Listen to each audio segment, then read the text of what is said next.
Hello and welcome to another episode of the Never a Straight Answer podcast, the podcast that aims to cover a wide range of topics from conspiracy theories to popular culture and news. I'm your host Gaz, and joining me in the studio is a giant in the world of podcasting. Put your hands together for my co-host, he's Mr. Taylor. Yeah, good evening everybody, welcome one and all. Welcome back and thank you for joining us for a giant-sized episode, literally, in length, girth.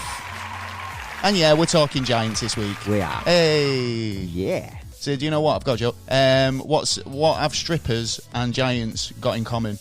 No idea. They both grind bones to make their bread. Ha There you go. Boom boom. Dad jokes. Top of the show. Oh yeah. Well, you know, giants have been cropping up again and again recently. And obviously they do again in myths and legends and folklores. Oh, giants being like a humanoid, but obviously at times a lot larger in size and strength. Yeah, oh yeah. Lots of fairy tales such as Jack the Giant Killer, the BFG. Yeah, oh yeah. Famous Obviously BFG. have formed modern perceptions of giants, and we've kind of gone down as being like violent monsters, sometimes even said to eat humans. Yes, oh yeah. We'll be looking into it a bit later, looking at some of the myths, the legends, the history. See what's going on. See what the crack is. So make sure you stick around for that. Otherwise, we'll be fee-fi-foing and making you our bread. Yeah. And Crushers. before we get into all that, what have you been up to this week, Mr. Taylor? Me, just dealing with my car and still researching bits here, bits there. Bit of that, bit Yeah. of this. Yourself, what you been up to? Fucking hell, that was quick. Yeah, I hadn't really done much apart from getting my head down, you know what I mean? Well, Get my head down on it. It's been a week, hasn't it? Yeah. What's it been working in the garden a bit. Done a bit of weeding and like painting fences. Oh, that right. sort of stuff. So, you know, doing the protection. Oh, yeah, you got to do that at least every 6 months, isn't it? Basically, watched a couple of fucked up films. Watched a really weird film called Brightburn this week. Okay. I'd seen it advertised, but it was one of them where I never got really round to it, and I was so glad I did it. It was kind of like a take on, like, do you know when Superman's a kid, a bit like a baby? Oh, yeah. And he ends up crashing on the farm, and he's looked after by the family, and obviously brought up with ideals. Oh, yeah. Yeah. Similar thing, but this kid's just an absolute psychopath. So it's like kind of a horror thriller. Okay. I definitely recommend checking it out if you've not.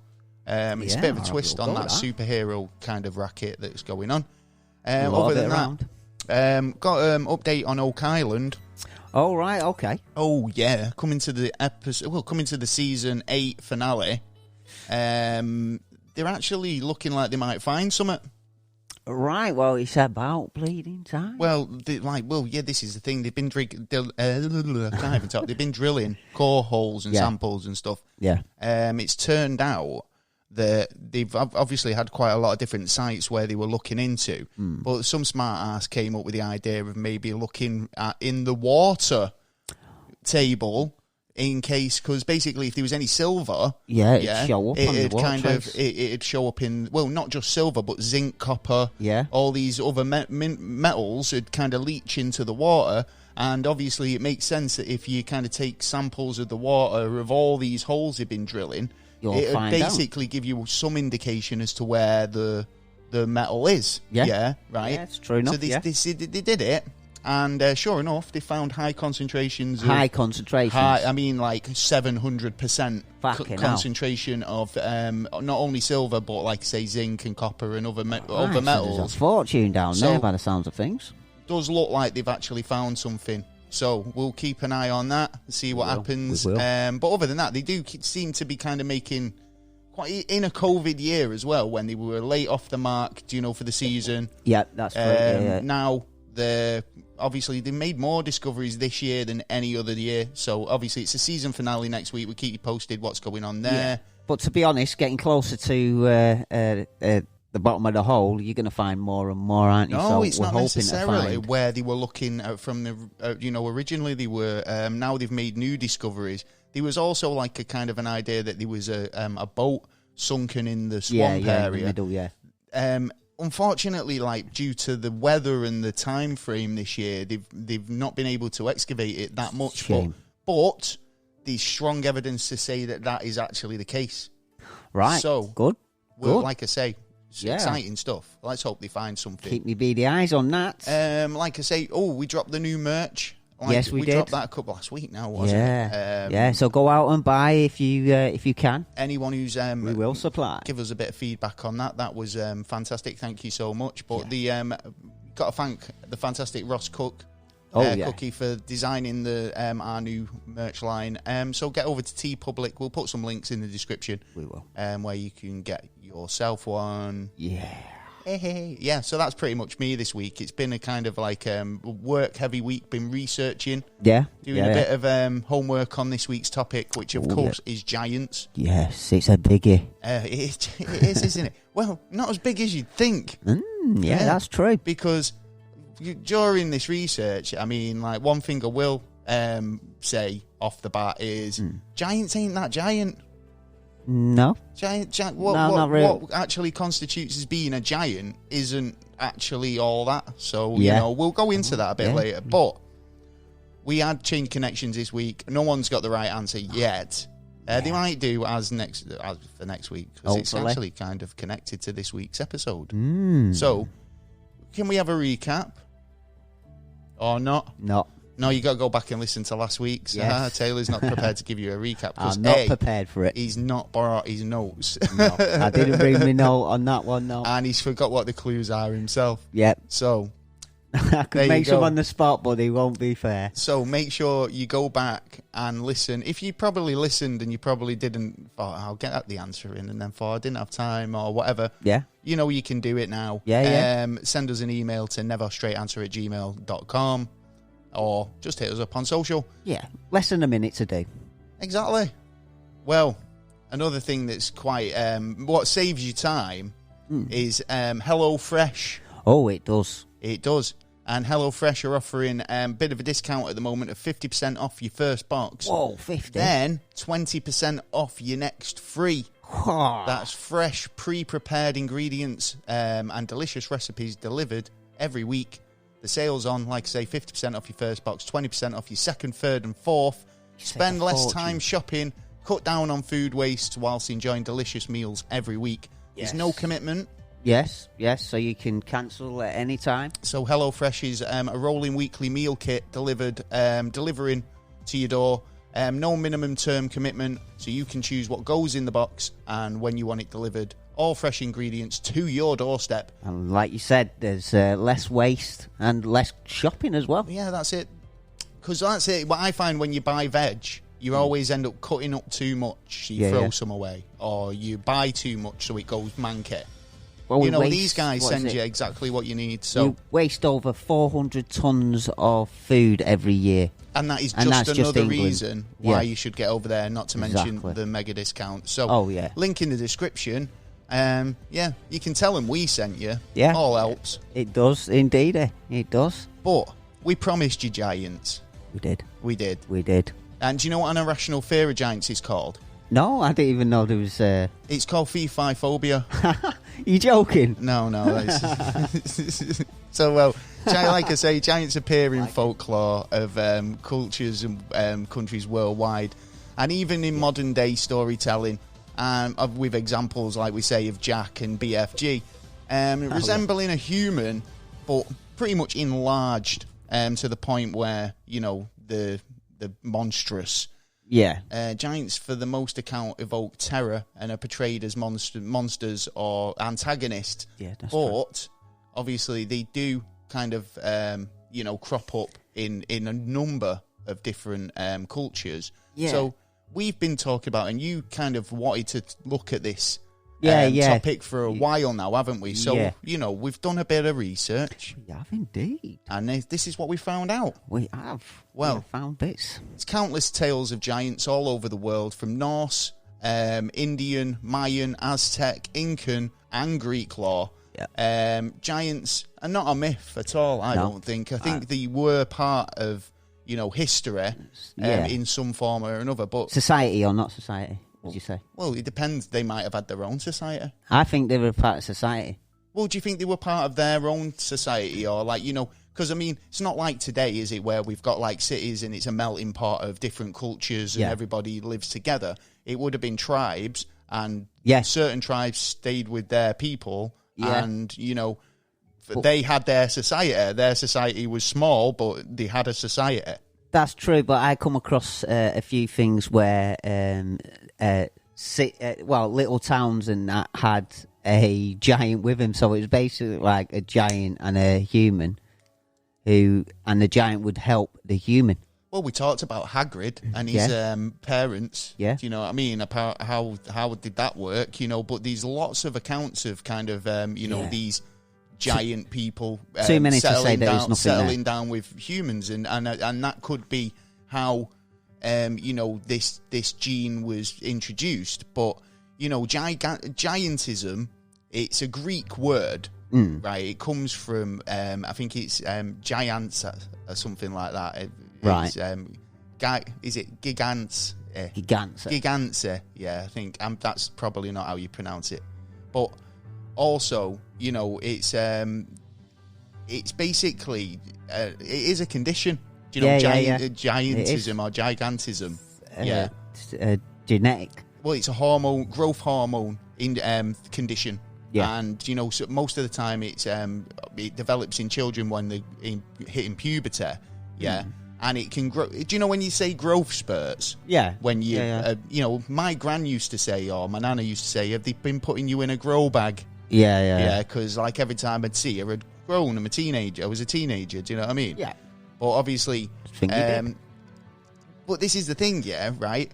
People, even with gigantism, will only grow between 7 and 9 feet, which is quite tall. Yeah, do you know what I mean? Yeah, it's quite high. I mean, obviously, that's 2.1 to 2.7 meters in height. Yeah, that's... I don't find that a giant. A giant, yeah. When you think of giants, it's you're thinking of massive.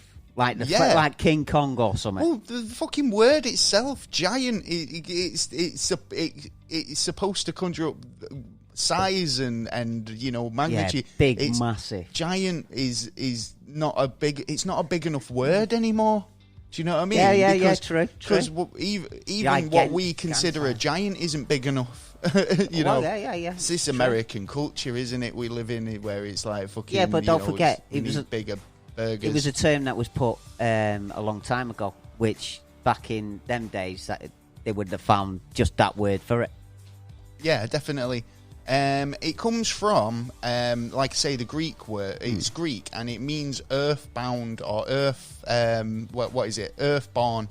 Earthborn. Right, yeah. So okay. the Greek giants, the word giant in Greek, the giant word comes from is it?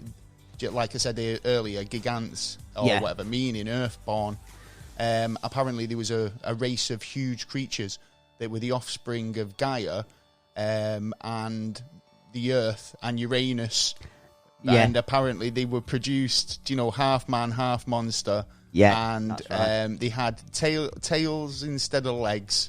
Yeah. And there was this whole thing, but that's kind of like it goes back to like the Greek gods, doesn't it? Yeah. Because obviously these giants arose and they had to kind of protect themselves against it. So God needed help, or the gods needed help. So they Zeus fathered his son Hercules, who went to fight the giants. Do you know what I mean? He battered them so up. These giants crop up in quite a lot of different myths and folklores. But too many to as make we've it. discussed in previous episodes, there must be something to it. There must be some sort of truth in the text, because it comes up way too much. Cultures that have never met each other, over thousands of years, and like the what you see on like cave paintings and stuff like that. I mean, this kind of thing that the scientists are bringing up now about hypoxia and how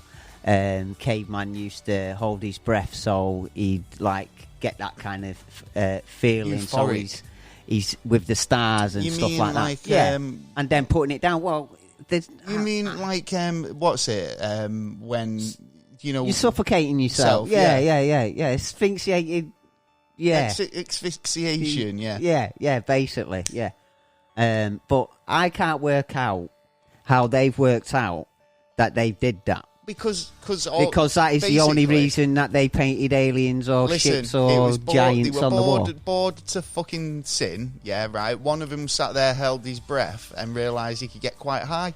Yeah. And he went to his mate, you want to try this? Yeah. Right, that's it. And he's going, no, try this banana skin. It's wicked. Definitely not that hard to get to that, you know. I know, but it sounds to me like an excuse. For one, I can't see any physical evidence that you could get, even from the bones, because that's all we're going to have left, of they did that. And two, a good excuse to say what cave paintings were actually really about, instead of actually looking at what they've seen and what they've portrayed and put on the cave painting. You know what I mean? So to me, it's got two meanings. Well, there's definite. Obviously, there's the argument that people give about how they say man wasn't around with dinosaurs, yet we find cave paintings of dinosaurs. Yeah, or footprints together. And, you know, but this whole giant thing kind of throws it into the mix where, well, obviously, if there was another species of man, then they could have existed between our presence and the dinosaurs, or with the dinosaurs, and, you know, because these, I mean, let's, you know, go into it a bit further on, because, like I say, I mean, I wanted to know what constitutes a giant, right, and considering, like, you know, I want to know, I mean, in my mind, you hear the word giant, it conjures up this huge, gigantic, huge person. Godzilla kind of thing. Yeah, like the size of Godzilla, right? Not 6 to 9 feet. Yeah, right? Not someone you could, like... I mean, by that logic, I'm a giant. I'm 6'1", so I'm not far off. So, you know, I mean, but these giants, I mean, if this is what they describe and constitute as a giant, then they exist. I've seen them. Yeah. Do you know what I mean? I've been walking through town and seen a guy bigger than me and thought, fuck me, mate. Yeah. He's tall. Yeah. But I wouldn't say you're a giant, because obviously I don't want to offend the guy, but, you know, like I say you're large, you like, you know, gigantism is a rare disorder. A giant. It is kind of like, say, something to do with like levels of growth hormone before, you know, when you're in that sort of puberty stage. But it doesn't occur in very many people. In fact, it's only 0.7% of humans who actually achieve the dizzy heights of up to 7 feet tall. Fucking hell. So there's not a lot of people. You know, there's not that many people. No. You're quite rare if you are that tall. One story, you know, when I started looking into this and looking into giants, because I wanted to start finding proper giants, you know, like real fuck off giants, And one story that did come up was Gilgamesh. Gilgamesh. It was a Sumerian god, I suppose, a hero, major hero in the ancient Mesopotamian mythology. Oh yeah, and a protagonist in the of the epic of Gilgamesh, which is epic poems that were written during the late 2nd millennium BC, and obviously there's 5 of these poems that still exist. Yeah, and you know they've gone down as being kind of like these legends of this giant god or hero, I suppose. And Gilgamesh is supposed to be a huge man and believed to be a giant. The interesting thing about Gilgamesh is all the statues show him like this monster of a man, tower of a man, and he's like wrestling a lion, and he's literally got this lion in a headlock, and it looks like a puppy. Yeah, this is how big they depict him. That's a giant. Right? Yeah, you can hold a lion. The tales of Gilgamesh are legendary, and you know, obviously, he got to do with Noah as well, and the floods and stuff like that around that. Gilgamesh. Really? In what way? Go on. Well, it's to do with because I believe he was related to his son was. His son's son was Noah. Okay. Apparently. Right, okay. Yeah. Really? Yeah.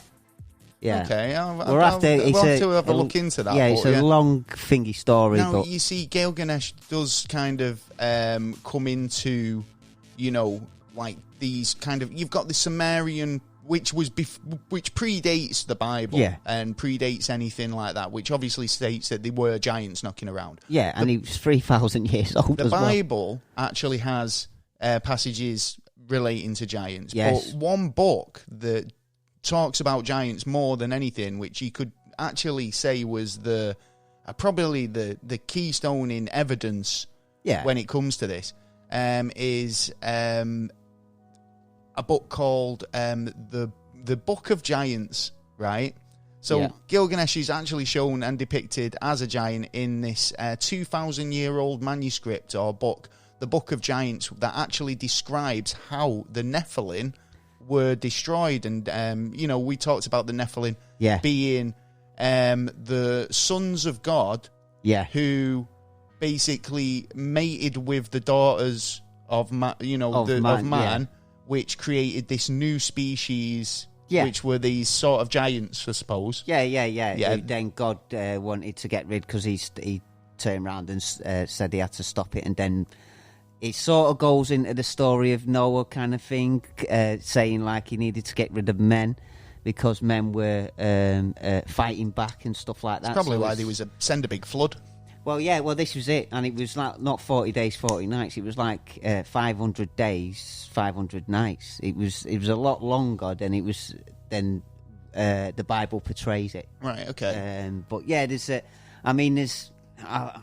in the Sumerian texts and stuff, there's loads of mixes, and it changes quite a bit sometimes, because some of the stories just have is it translation endings. Things? Because like I say, I mean, what they were lucky enough to find was, like I say, they found this cache of ancient scrolls, basically, right? About 50, 60 years ago. They came across. You could probably argue it was one of the most important archaeological discoveries of the century. Definitely. When they discovered thousands of ancient scrolls, and amongst them there was this Book of the Giants, which speaks of the Nephilim, their destruction. It's quite interesting to find that amongst all this ancient text. I mean, this is probably, like I say, one of the most important discoveries. And it was made at the the Qumran caves over half a century ago. So, like I say, amongst the scrolls, I think this is quite an important bit of text that basically says and states that there were this species, or this species of man, that did exist, and they might not exist now, or if they do, they could be in hiding. Because you for now, I mean, now I would say they're more likely you're talking like things like Bigfoot and stuff like that. Yeah, well, this is where I was thinking, actually, because I did think, like, do you know, these kind of things. How do you know?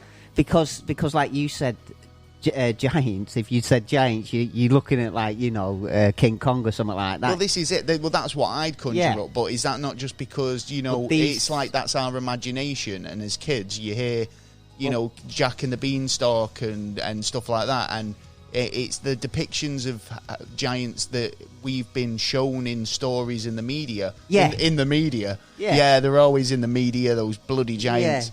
But if you have a look on some of the scrolls and stuff like that, you can tell by the size of what they're saying. Like from like some Egyptian writings show that actually the sizes are like 5 times the size of a human. Now, I wouldn't say Bigfoot was 5 times the size of a human. I'd say it was more like maybe 2 size. How do you know? I mean, it's like because of what we've seen and the footprints and stuff like that. Well, I'm not sure. I'm not sure because, like I say, we'll go into some of the skeletons and some of the finds that they've made. And we'll toss it up in terms of the size of these giants and what's been discovered and what's fact and what's myth. Many of these scrolls on just basically throwing this out there have helped to complete a lot of lost fragments in Earth history. Why the giant scrolls haven't been kind of taken as seriously as the rest of them makes you wonder. But obviously, it's quite important to kind of say that this scroll does exist and it actually has an account of it. So obviously, I'd say the same as why the Bible only got a few books in there and not all 13. What, like the Bible only got it's only got on Amazon? Well, it's only got certain parts, hasn't it, of the whole yeah, of course. book. I mean, well, like look at the story of Jesus. I mean, he's missing for 30 years in that. You know, I mean, it's a very kind of fucking pick and choose. Yeah, exactly. Pick, so I pick think your own story adventure with it. I mean, I'm glad we're talking about the Bible because obviously, like I say, they do crop up in the Bible. Genesis chapter 6 says that there were giants on earth. Those days and afterwards, the biblical Goliath was said to be one of the 4 brothers of the giants. Now, like I say, the giant was Goliath, one of the sons of God or angels of God that came down to earth. Well, yeah, I would more than likely the way I'm see it is that like the angels come down are supposed to be like the giants kind of thing, and then they made love to our women, and then the born of the giants that we're sort of supposed to be talking about a little bit here. And then from there, like humans, because there was a thing that come up not that long ago about they found a knuckle and they found a thing. You mentioned this, but this is the thing. They found so much. Yeah. I was so shocked when I started researching it and trying to work out. But it doesn't get mentioned is in this legit? Is this true? Yeah. I mean, have they made discoveries in this field? Because, like you said, it doesn't get shown in mainstream media. No. It doesn't. The dodgy ones do. But the proper ones don't. Yeah, there's a lot of dodgy ones. Photo, right, I mean, from a photography standpoint, this is, ridiculous. You can look at them and just see it's a conspiracy, mate. It's totally conspiracy. shit. Yeah, right. There's one in particular where it's like there's an archaeological dig site and the skeleton is so vastly bigger than a human skeleton. Yeah. And it looks photoshopped. It looks terrible. Yeah, right? Oh, yeah. Now, I don't buy that, and most people wouldn't. They'd see those images and go, "Oh, that's a load of shite." Yeah, right. Mm-hmm. But there's some stuff that you look at and you go, "God, it's been edited or it's been hoaxed so well." Yeah, that you are taken in a little bit, and you are kind of. But that's the thing about this mythology and kind of mythical creatures and stuff like that. It's nice to be able to say, oh, yeah, I'd like to think that these things existed. Yeah, and don't forget a lot of the photos. I mean, don't get me wrong, there are a lot of photos about now and in the last, 10, 20 years. But there is an enormous amount of photos and evidence beforehand where you couldn't actually start messing around with the photos and stuff like that. The original copies that actually show, like, man next to a giant, walking through the forest. And no, but like I say, I've seen photographs of people with giantism or gigantism, standing next to normal men, and it gives you exactly that same effect. Yeah. They're big, right. The tall people. They're taller than tall, you know what I mean? Oh, I'll post a few. I'll be posting a few on Instagram this week, so don't worry about that. Now, one thing that does come up in the kind of whole giant thing is, now, if they were a separate species, which a lot of people do believe, that they were a separate genome, the reason why they might be and why they kind of say that they are is because they've got specific genetic traits that they say would be hereditary. So, like, one thing is, and you've mentioned it, double sets of teeth. Yeah, and there's actually people who live today who've got double sets of teeth. So they're probably that genetic line of being like partially giant. Yeah. Now that's funny because, like you say, there's a couple of instances where like giants have said to have been like known to a village. Yeah. And then they've, like you said, integrated into the village and had normal lives. Yeah.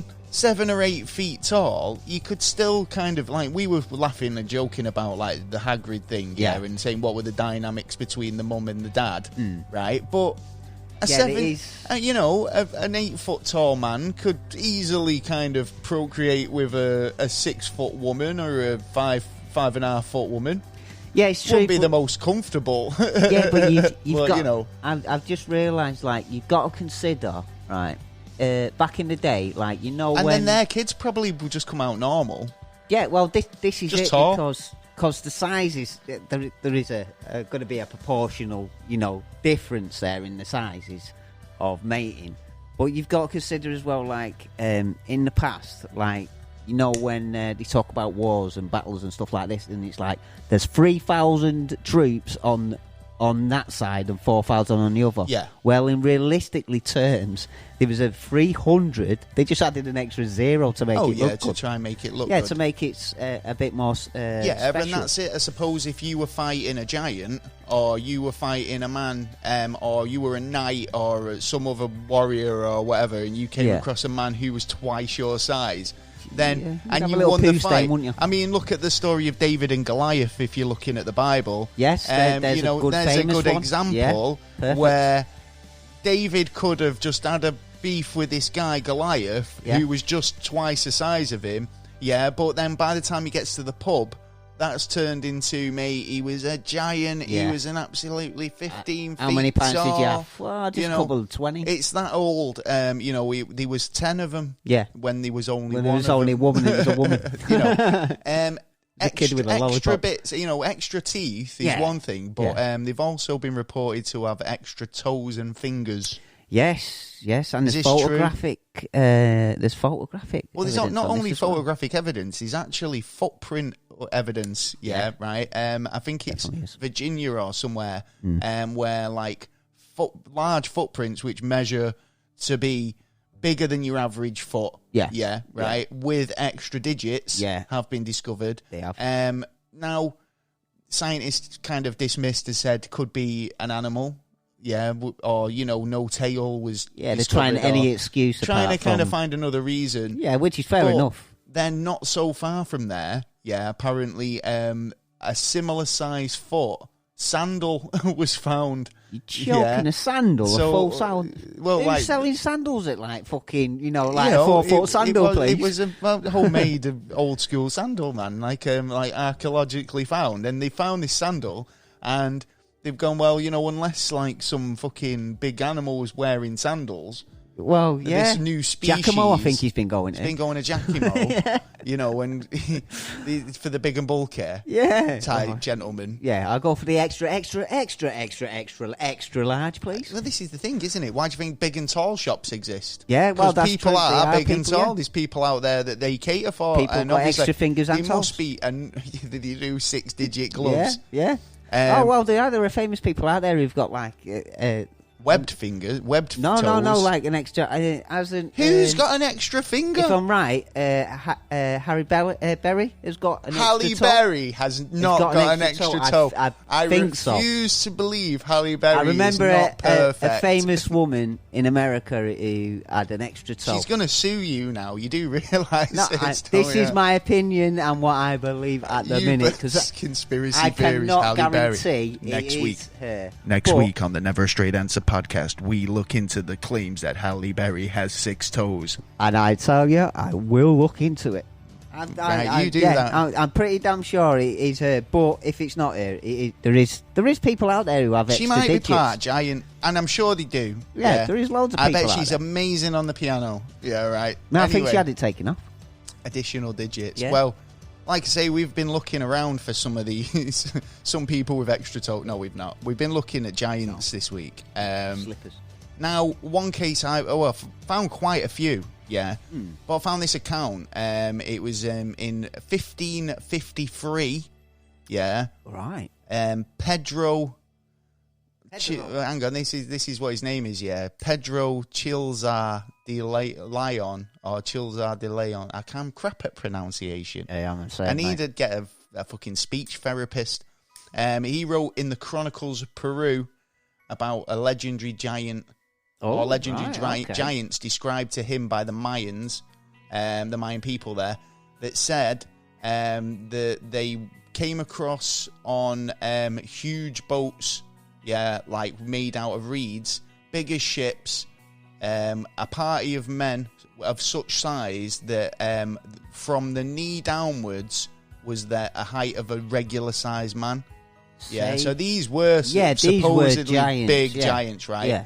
These what you call giants. The limbs were all in proportion to deformed sizes, in proportion to their can't speak. What's going on? So their arms and that were basically in proportion to the size of the bodies. Yeah. Supposedly massive people with, like, you know, obviously super strength. What's it? You know, big bones, as you'd expect. Yeah, right. You look like a muscly man. And this was a story that these were told by the Mayan locals, right? Yeah. He also said that the Mayans said that they had unusual sexual habits. Yeah. And they would basically bother the natives. Yeah, right? Yeah. So the natives eventually wiped out the giants because of the bad habits. And the fact that they kept attacking them. Yeah. It's funny that, because not only did the Mayans do that, but that was exactly the reason why the Native Americans supposedly ganged up on the giants. Yeah, and they never met each other. They were, apparently the Native Americans were having trouble with a tribe that was very similar, which was like, they kept attacking them, they kept, they had unusual fucking, like... sexual habits. Yeah. They'd be stealing the women, and plus, apparently, cannibalism as well. Oh, yeah. A lot of that, apparently. Who was it? The Apaches, yeah, right? Apparently, I think it was the Apaches, or was it? Yeah, it was, right?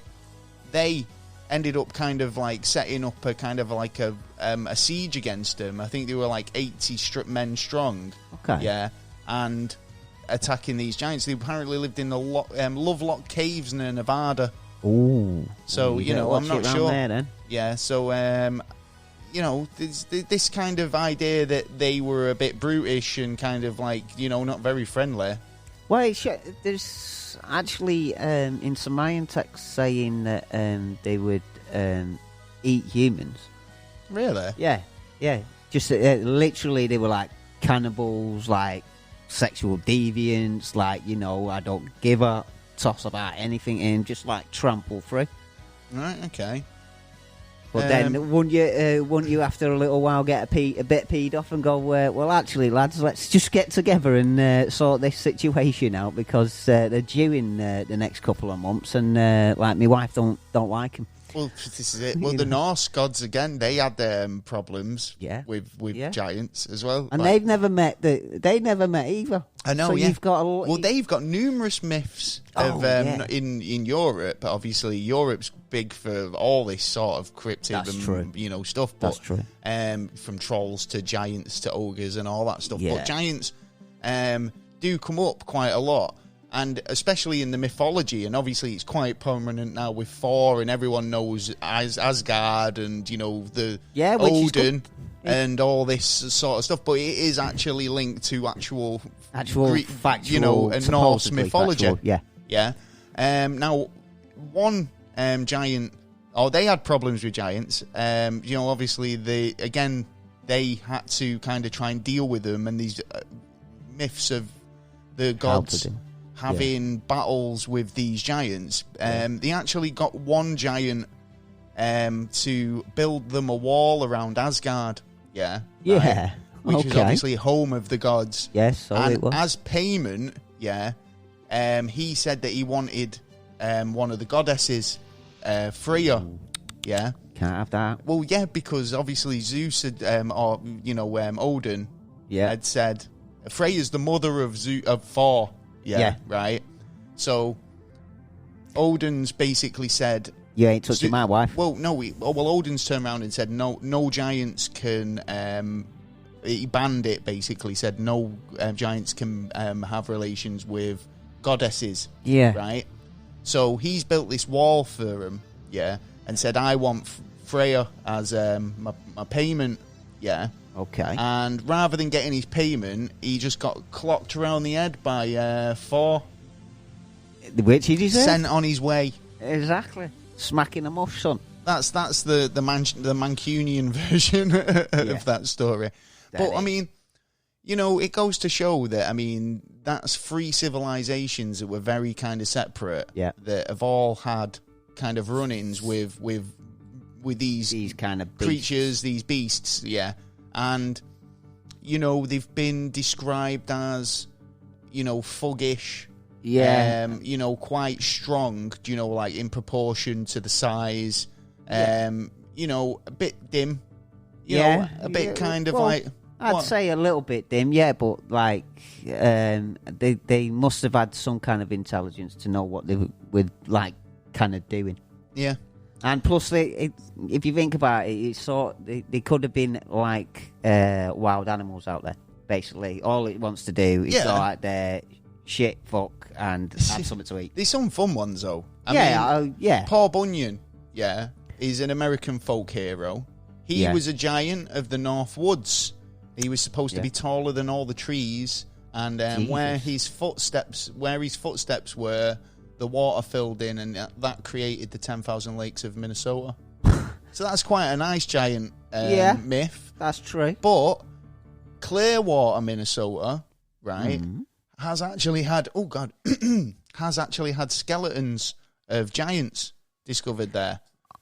So now this is where, I mean, we've heard a couple of the myths and the folklores here, but this is where we start looking at actual finds. Real deal. Some of the stuff they found, right. So in Clearwater, Minnesota, 7 skeletons of giants were discovered in a mound. Now, this was kind of strange because the foreheads were kind of receding. It had the double dentures. These skeletons kind of ranged between your 6.97 feet to 8.5 feet, right? Yeah. Okay. But they were all discovered in a mound, right? Now, you got to think of it this way, right? If you wanted to get rid of a load of bodies, you just bury them like a job lot, wouldn't you? Do you know what I mean? If it was a slaughter or a battle or something like that. Now, in all these mythologies and all these sort of stories, it always ends up like the humans or the primitive man or man come into blows with this species of superior strength and size, and we have to kind of band together to take it down. Now, wouldn't you think that makes sense that if you were going to try and get rid of all these giant bodies, you'd bury them together? You'd just bury them in a mound somewhere. You wouldn't, go to great effort. Yeah, you just cover them up, wouldn't you? Yeah, and especially with government stopping people from actually digging into mounds and stuff like that. You're not allowed to. Well, yeah, that's true. Actually, I mean, the Serpent Mound is one in particular. That's a really famous landmark in Ohio and USA. Discovered in 1890. It's basically named the Serpent Mound because of its shape. Yeah, if you look from the sky, it looks like a serpent, really, with the head. But when you're actually down on the ground, it just looks like a mound. Well, it's been dubbed itself a National Historical Landmark, but some of the most fascinating discoveries were made during a 4-year excavation that revealed countless of buried artefacts, as well as underneath the 15-foot mound lay a 7 feet in length skeleton. See, that was missing skin and bones, obviously, and feet, but obviously measuring that, they kind of came up to about an 8-foot measurement. Wow. So, that's one buried in a mound, but obviously the Serpent Mound itself is kind of, like I say, it's got kind of quite a lot of historical significance. I mean, to find, it's what's interesting to me is that as we go down this list now, you'll hear the fact that these bodies are being discovered in mounds, right, all over the place, right?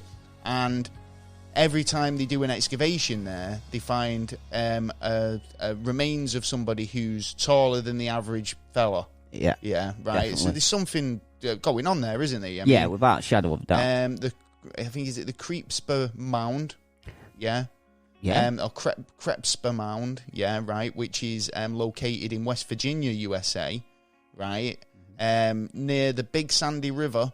This mound was discovered in 1959, and again, a massive skeleton was discovered underground in a tomb, and that, again, 7 feet 2 inches. And not only that, this is probably the first time that someone who actually lives around there has heard about it. How do you mean? If they're listening to this show right now, and they probably don't even know about that. But maybe. You know what I mean? Because it gets pushed away that much that unless you're going out looking for it, you can't find this kind of stuff. Well, it also basically had the double dentures and a big angular jawbone. So, There's plenty, I must admit, there's plenty of evidence out there. So, the Steelville skeleton, they start getting bigger, right? So, this is an 8-foot skeleton that was discovered back in 1933 in Missouri, USA, right? See, they were everywhere. So, apparently this was a young boy named Billy Hardman. Billy Hardman? Billy Harmon, was apparently shocked when he found, he was searching for arrowheads. Right. And when he reached into a hole, he was found some other artifacts, but obviously found human bones. Yeah. Turned out to be a mound, again, which they found that had remains of a body of 8 feet in length. See, so the idea that these are all they're all being kind of found and not really talked about. Yeah. There's definitely a cover up on this. So we've got one more in the United States here. So the Catalina Island skeleton. Now this is a big boy. Yeah, 9 feet 2 inches. Discovered in 1919 near the landmark the Tuna Club. Oh right, like a Tuna Club sandwich, California, USA. Went for a club sandwich. So during the year of 1919 to 1928, Ralph Glidden excavated around 800 different grave sites, several of which bore skeletons over 7 feet in length. The tallest was said to be 9 foot 2 inches. See, and that's a couple of them together. Yeah, again, but this was just in one. Like he's basically saying that he's kind of excavated a few sites. Now, just happens to be a tall guy. Yeah, right, but 9 feet 2 inches is a bit more than the average. Yeah. I mean, even with giantism, like I say, 0.7% of people will get 7 feet. Yeah. So the percentages of someone growing to 9 feet is kind of quite. I've heard up to 17 feet. Really? Yeah. Oh, yeah. Wow. And there's some out there which.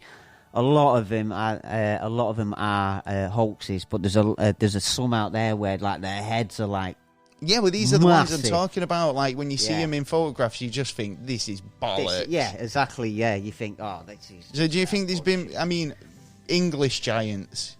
English giants. Yeah. So have you heard medieval? It kind of conjures up medieval to me, yeah. Like, Yeah, oh yeah, it's a bit definitely. I always kind of feel like that. Those scenes in Lord of the Rings, when you've got all the giants and stuff like and the orcs. That's like a medieval London.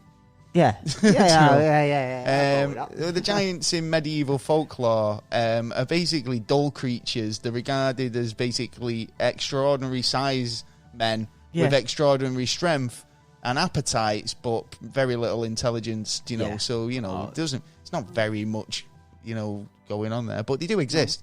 English giants were believed to have, be descendants of the 33 daughters of the emperor. Is it Delenson or Delesson? I don't know. Basically, they murdered their husbands and then they were sent away on a ship to Albion, which was England, right? Okay. The tales were that they basically they had a rare case of gigantism, right, or giantism in the real life, and basically this kind of was hereditary. It just basically carried on. Yeah. So, but it's prehistory, so it's like medieval knowledge was, very minimal. Yeah. Oh, well, that got to take a little bit. But yeah, I'm quite interested in these 33 daughters. Yeah. Because obviously, I wanted to read up a bit more about that. Yeah, well, so England was sort of like what Australia was. Well, no, these guys, so these daughters were sent away because they murdered the husbands, so they were cut adrift and sent away.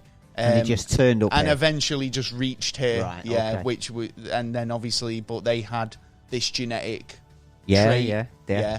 So this is where giants in England come from, but giants in Scotland as well. Giants, obviously have a reputation there. They have for basically being greedy and boastful. and love the taste of human flesh. So apparently they're all over Scotland, and these are archaeological artifacts to suggest that they basically made standing stones. Yeah. Yeah, so like even stuff like Stonehenge is believed to could be links with giants. Well, this is a thing I was thinking Obviously, about. that's not in Scotland. Yeah, we was discussing before about how this could be an explanation how you could actually get the pyramids up. This is an explanation how you could get them big stones and put them together. Like, what was it? Why did I mention earlier? Chiku, wasn't it? Machu Picchu. Not Machu Picchu. It was in Chile. Was it Chile or Peru? I think you was talking about. I was talking about Petra. Yeah, Petra. Petra. How there's a load of locations all around the world which have like stupidly ridiculous buildings that have massive doorways and massive stones. Were they to accommodate these beings that were too big? But then, to fit through normal doors. You got to consider as well the marks with it that they wouldn't have, if they were not supposed to be so intelligent. Then, the H's on that they make and stuff like that to put the bricks together. Yeah, they were designed that way. Oh yeah. But I can't see a giant doing that way. You'd have to work with us to do that. This story actually was reading this article about an axe that was found, and it was the biggest axe head, and it was the way it was lay there. It was almost like a shrine. There was actually offerings like a bit of tobacco and some other bits and pieces. Okay. And this axe head was so big that it couldn't have been wielded by anyone than a giant. Somebody bigger, big enough to wield this axe. It was no normal man could have used it. Yeah, right. And it wasn't like it was just like fixed to a machine. A new axe. No, it was old school, man. It was like stone. It was like a granite axe head. Yeah, right, okay, early primitive fucking tool. Yeah, and the idea that a normal person could swing this axe around and do anything with it, is ridiculous. But it exists. It exists. So do you know what someone I mean? must be able to use it. To it. I mean, archaeologists in eastern China have found skeletons of people. 3,000 years old. Say, 5,000 years old. All right. Yeah. 3,000 BC. So experts actually say that it's they must have been unusually tall and strong. According to measurements, the bones in the grave, where is it? The Sangdong province, a number of people that measure up to 1.8 meters or taller. What's that in feet? 1.9? I don't know, to be honest. Well, basically, taller than most people in China. Giant. To be honest, most people in China are quite small. Yeah, that's true. Yeah, I know. Even you'd be big in China. Yeah. To be honest, I think. Hey, I'm not small. I'm 5'9". Is that 5'9"? Yeah, I'm 5'9". I'm average height, actually. That's quite short. Yeah. Fuck you giant. But yeah. I mean, so again, they exist. I found this other thing as well, which I just wanted to throw in as well, which was another little story that the Native Americans use. It's the story of Big Owl, and it's pretty malicious, right? It's a pretty little malicious little shit. It's a bit of a boogeyman thing, right. So they use the story of Big Owl, who's a giant, basically in children's stories. It's the Apache tribes, so Big Owl again. Oh, hang on. I don't want to press buttons. Right, not this time. But basically, they use it as a bit of a boogeyman legend, to scare the kids. Yeah. Do you know what I mean? Yeah, this giant's going to come along and eat you. So basically, they hear the howls of an owl. Then obviously, it kind of walk away. So it kind of gets in the kids' heads as well. Do you know what I mean? Yeah. So that's cool. Keeps them under control. Last bit of kind of major, kind of evidence that I found. No, say evidence. Giant footprints. Now, we mentioned earlier about kind of footprints being found, but one of the most famous giant footprints that was ever found came outside of South Africa, and it was found over 100 years ago by a hunter, and the locals have named it the Footprint of God. Yeah. Okay. The print is 1.2 meters long, and it's basically the length for you, mate. Honestly, right. Now that's a big foot. Whatever the giant that made it must have stood between 24 to 27 feet tall. Now, the footprint itself is quite remarkable because it's in granite, right? One of the hardest rocks on Earth, and there's no way that it could have just been, formed.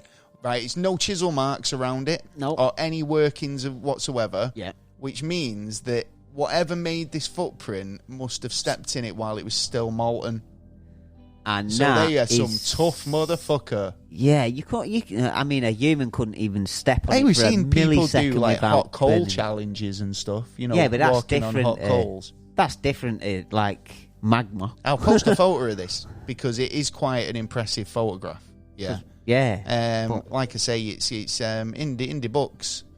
It is. Now, indeed. anything else you'd like to add? Because, I mean, what do you think science has got to say about all this? I mean, why do you think they don't kind of step up? They found a knuckle, didn't they? They found a knuckle and a finger, and they did a DNA test. I think it was China they found it. And they found that from Europe to the east, that there was another species involved. So that just proves, one, that there was a different kind of species around at that time. Because they say that it's genetic. If this, things like having extra rows of teeth and having extra digits suggest that it's a genetic thing, right? Yeah, and there is stories around there of giants. And if they're saying that it's a different genome, then then it's a different totally species. Unknown. So I think that throws into the whole a lot of questions. Now, obviously, not much, has been said about it, to be honest, in terms of the scientific community. I think that things have been put to the scientific community, but it doesn't... Still dragging their feet. No, I just don't think it fits into what they... it definitely don't fit. They kind of their ideal of a giant is, do you know what I mean? So it's just like someone goes, I found this skeleton, it's 7 feet tall. So what? I've got a mate who's 7 feet tall. That's do you know what I mean? True, but it's like no one's that arsed unless you find something groundbreaking. Now, I think like the scroll is amazing evidence, and what the evidence is suggesting to me is that giants did exist and they were dickheads, so we wiped them out, right? Yeah, basically. It seems like every myth and every like tribe from all around the world, from your Mayans to your Native Americans to your fucking Nordics, with no communication. Everybody, right, have all had a similar problem where they got to the point where they went, do you know what? We need to get rid of these guys, right? And I'm not saying that they don't exist now, because like you said earlier, Bigfoot, you could say that Bigfoot could be a baby of one. You don't know. You do not know. These skeletons have been discovered, like I say. Many of them, like I say, have been dismissed as like not an ideal giant, just not compelling in the scientific community. We haven't. Now a lot. Go on. We haven't hit full on the ground of. We've not hit full land. Giant yet. The land, and we're only just starting to hit the sea, so we've got a lot more encounters to see up.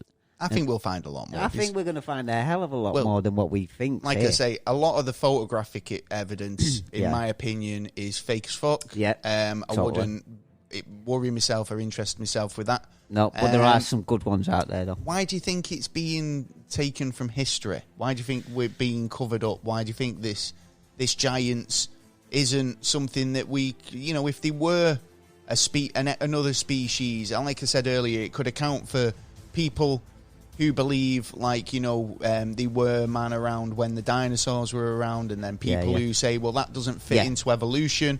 This kind of works for both, if you like. Yeah, that's true. Yeah. You could argue that, there was a kind of a species of man. It was called the giants or these other guys. They weren't technically what we are. Yeah. But you're right, there was an upright, standing humanoid, chilling around the same time as dinosaurs, but then also agree with evolution. Do you know what I mean? Well, this is the thing. I don't think they want to interrupt what they portray as evolution. Do you think it's just going to confuse things? Yeah, well, there's already now over the last couple of weeks there's been like about 4 or 5 different things that may actually change science, flip it on its head. Oh, well, I think so. Yeah. So if like. Like I say, we're talking about true, Oak Island. I mean, UFOs. if they happen to find anything in there that they've speculated, but if they find anything, then that could turn science, history, everything on its head. And you don't know.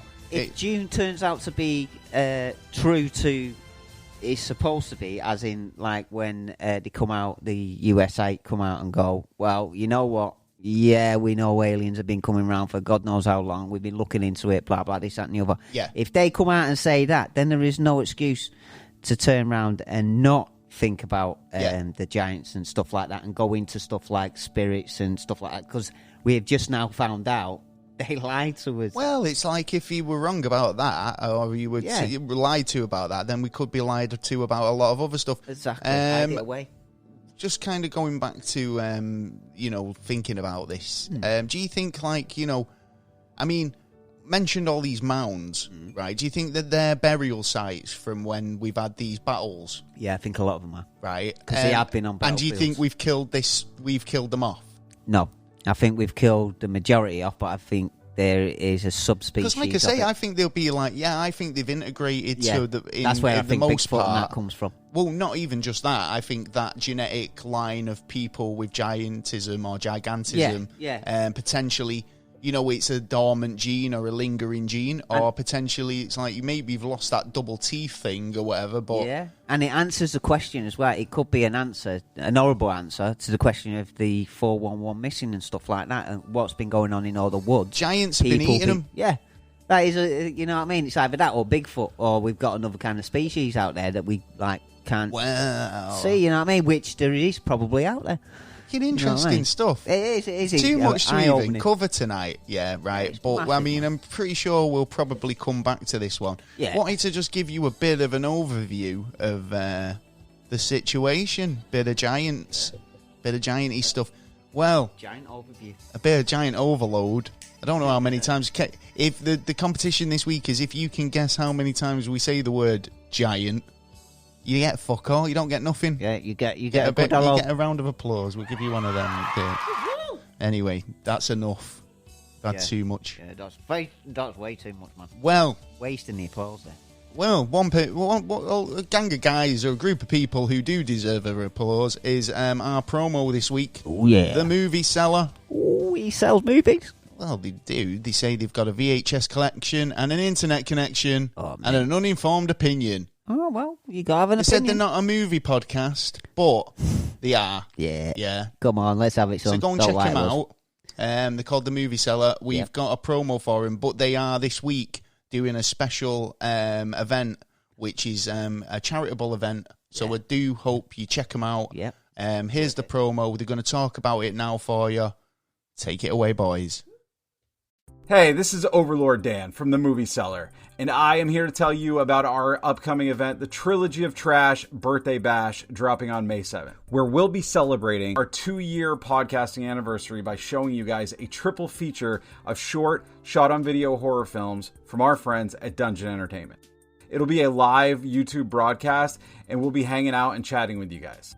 All you need to do to join in is make a $5 donation to the Juvenile Diabetes Research Foundation. The JDRF's entire goal is finding a cure for type 1 diabetes for people like my daughter Lily and the millions of others living with the disease. $5 gets you in, $10 gets you a swag pack with cool stickers and exclusive mini prints, and every donation gets you entered to win our raffle for exclusive mixtape, signed prints, hats, shirts, and more. Check out trashbash.themovieseller.com to learn more. That's trashbash.themovieseller.com.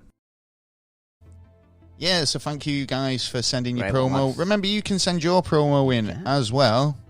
It's dead easy. Just send us an email to neverstraightanswer@gmail.com. Include your promo, obviously. Yeah. And we could be featuring you next on another episode. We could do. But yeah. Make sure you go and check out the lads over at The Movie Seller. Yeah. We've got some news. We have. I believe. Indeed, we have. Without further ado, let's get to it. Yeah. It's the news! And as per usual, we've looked over the internet, checked around, scoured the whole World Wide Web to find the craziest news from Earth, space, and beyond. There's a lot beyond. There's a lot of it about. Yeah, definitely. Do you know what? It's been a heavy, spacey week this week, obviously. In fact, it's been... I do believe that we're going to get a lot more of this. Do you know what I mean? Over the next couple of... the foreseeable future, really, because obviously SpaceX and stuff is having it's a big space race. It is a big space race. Is it? There are deals going down about. We'll be bringing you it all.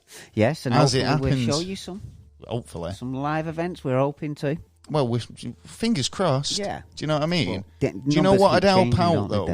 Well, this not only that. It's one thing we will say just before we move on. Yeah. Like, I want to be able to do a lot more with the Never a Straight Answer channels, with the podcast, everything. We can't do it without you guys and your help in terms of supporting us in that way. Buy some merch, support us on Patreon. There's a number of ways. Check out the website for that. But, even just subscribing helps. The thing is, liking videos, liking and subscribing and sharing is massive help. So, I'm not going to go pandering, but there you go. We do appreciate it. We do appreciate it. We do appreciate all our listeners. So I think in terms of approachable podcast, we're very approachable. Always reach out with a comment or an email. We'll get back to you. So do that. But news. Yes. We'll suck our listeners' dicks in a minute. Time travelers. Time traveler. Yes. From the year 2582. Oh, it's bizarrely claiming Earth will face 3 days of darkness. So a bonkers TikTok. He's a TikToker. That's interesting, because apparently, I can't remember, I think it's America. I believe there is going to be a part of the country that's going to be in darkness for approximately 3 days. Well, he's a self-proclaimed... Well, I don't know about that, but this guy, he's saying he's a self-proclaimed time traveller and warns, do not look up at the sky from the light that comes from the pyramids. Oh, right, okay. As Earth will plunge into 3 days blackout. So I don't know when this is going to be, but obviously it's coming from the pyramids.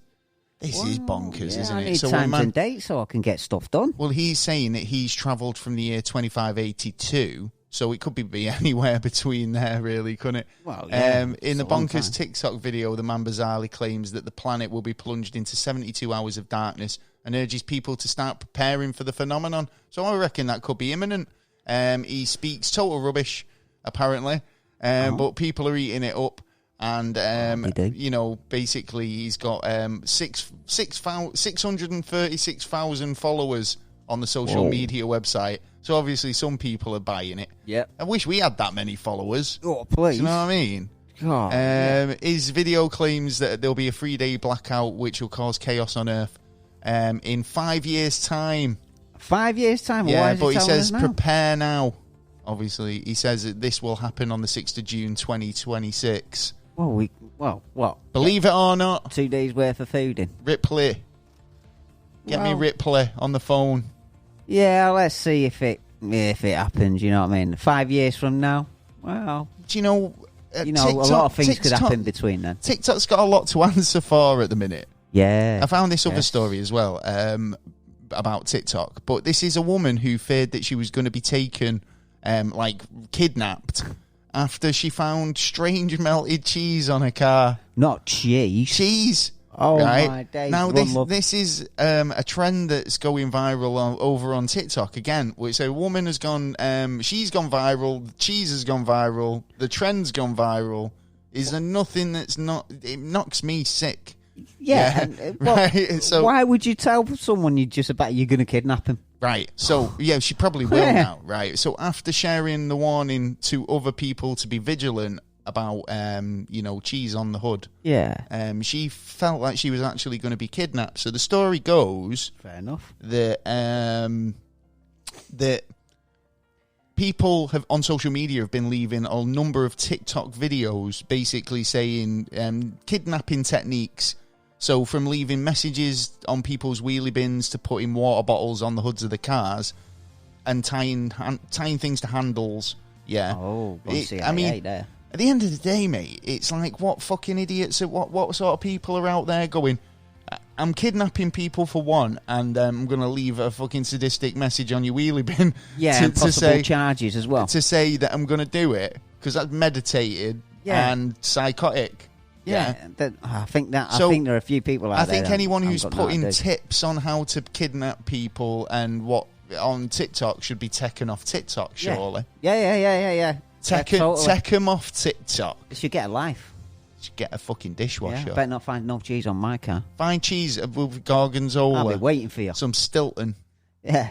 Oh, yeah, these different levels, you see, depending on the cheese. Do you think if it was, she got like craft cheese slices, so it was quite, it's going to be quite a tame kidnapping, I reckon. Yeah, take her to the shops, bring her back. It's when you start finding slabs of Edam. Yeah. Oh, yeah, you don't want that, yeah. Or a Wensleydale, then or a brick of cheese. Well, the woman, Mime, from the US, has urged people to stay safe and vigilant. So don't get taken. Yeah, don't get taken for a cheesecake. Don't get taken for a cheesy, melty ride. Yeah. So have you seen? Too cheesy, man. Have you seen any? I know. Yeah. Let's move on from this cheesy story. Have you seen anything else in the news? Yeah, I have actually. I've seen a serious one about death of a Kent PCSO. It looks like she's been murdered. What? For what? For not being a real police officer? Well, oh, sorry. No, that's horrible. It's a thing to say in the circumstances, but go on. But she was basically taking a dog out in Kent, and if anyone's got any information or any details to what went on, but he's been put as murder at the minute because she had one hit on the head by the looks of things. So she was attacked, basically? She was attacked and killed, basically. One blow by the looks of things. And if anyone's got any information, pass it on to the Kent police stations. It happened April 27th. Yeah. In a place called Hackholt Woods in Kent near Slowdown. Okay. So, yeah, if anyone's got info, send it in. Pass it on. Definitely. Yeah. Anything else you want to discuss this week? Sorry, I'm having trouble with my headphones. Yeah, Tony Blair. He's a right run, isn't he? He's a right wrong un. He should be done for war crimes, that guy. And crimes against style. Have you seen his haircut? He looks like Doctor Who. Looks like a Jippo at the minute. He looks like fucking the first Doctor. Yeah, he's looking terrible, which I'm quite happy about, actually. Cause when he was Prime Minister, didn't mind him, but as soon as I found out all this sleazy stuff afterwards, and the guy just went straight into like being like a fucking like selling like dinners with Tony Blair and being a bit of a it's a bit like of a all of them horrible bastard. I don't know. I think like the thing is with what's he calling for, like more lockdown, isn't he? Yeah, he's actually talking to Matt Hancock and explaining to him to continue the lockdown after June, basically. But that may help some of the companies that he's invested in. This is a thing about... you see, it's all shady. But there's talk about there's possible going to be an extra extension. You see, this is the thing. What, another extension on top? Yeah, but added on top of that, they're talking now because the Euros are coming up and like there's festivals and this and that coming up at the moment. People are investing money back into stuff, aren't they, as well? Now, they're looking at stopping alcohol being served at all these venues. So there's going to be no alcohol at all. Why? Well, think about it. You get, especially with the year that we've had, that we haven't been out drinking and stuff like that, going out seeing your mates. Oh, right. So you're worried people are going to get a bit fucking silly? Well, Jay showed me a video before of like, how many? About 20 cop vans going into Manchester preparing.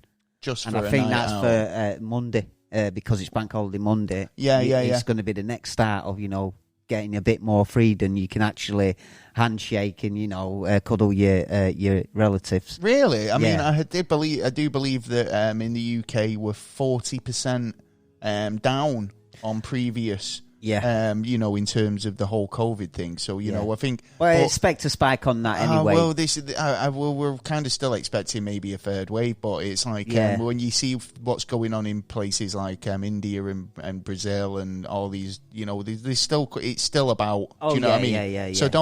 So don't get complacent and kind of...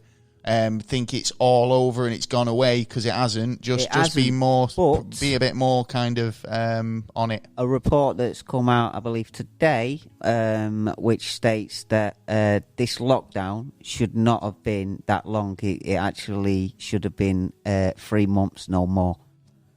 Well. After that, everything else that on the lockdown. Well, no, because the stats didn't reflect that. So at the end of the day, that's like, true. You've got to go with what the stats are, and if they're saying no, you're basically shooting yourself in the foot if you come out of this. And as Boris knows that if the first time we went into lockdown, he was penalised and fucking told off for not making it long enough. Yeah, now you can't moan that he's made it too long, because at the end of the day, it's like we nip it in the bud, and the longer you leave it, the better the result when we come out the other end. Well, not necessarily, because the longer this continues, the worse the economy gets, the worse we're going to be. Yeah, but there's obviously negatives to it, but you can't.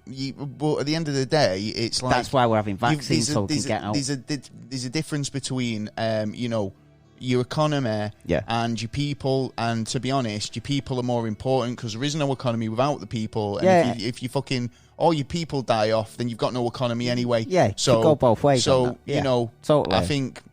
That's their first duty to look after us, keeping it going anyway. So but then, in a way, it should have been closed down. I reckon it should have been closed till September, and then it would have been a lot easier to come out. Well, yeah, but that's not 3 months, is it? No. I mean, at the end of the day, I said September. Do you know? No, like September last year. I thought we should have stayed this year, to be honest. But again, it's like, and it would have only been about 5-6 months. Who knows? It's one of them. It's all hindsight as well now. Yeah. And hopefully, hopefully we're getting it together. Well, no, it's lessons learned that we can kind of implement into future events, things if anything does happen. The event. Well, it will. I've just been watching actually Mitchell and Webb. Do you know? If you don't know Mitchell and Webb, do Google them. A British comedy duo.